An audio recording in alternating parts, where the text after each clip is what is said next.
Nanalo si US President Joe Biden sa idinaos na Democratic primary election ng South Carolina nitong Sabado, February 3.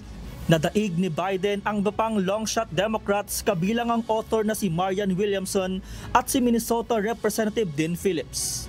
Sa isang victory statement kamakailan, ipinanata ni President Biden na gagawing loser ang dating Pangulong si Donald Trump. Marka ng unang opisyal na Democratic Party primary ang nabilang na boto bago ang US election ngayong taon.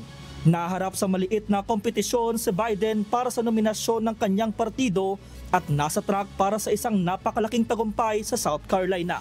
Nagbalik tanaw ang Pangulo sa kanyang kampanya noong 2020 kung saan ipinahayag niya na walang dudang ihahalal siya ng mga botante sa South Carolina patungo sa pagkapanalo sa pagkapangulo ngayong 2024. Inaasahang mananalo si Biden sa lahat ng 55 pledged delegates sa primary ng South Carolina na may mga inisyal na bilang na nagpapakitang nakakuha siya ng higit sa 90% ng mga boto.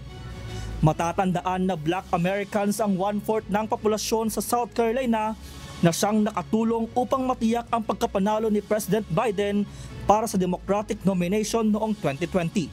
Unang inanunsyo ni Biden ang kanyang 2024 re-election bid noong Abril 2023 kung saan ipinahayag niya sa mga botante na muling maharap ang bansa sa mahalagang pagkilos at kinakailangan niya rin ng mas mahabang panahon para tapusin ang kanyang trabaho.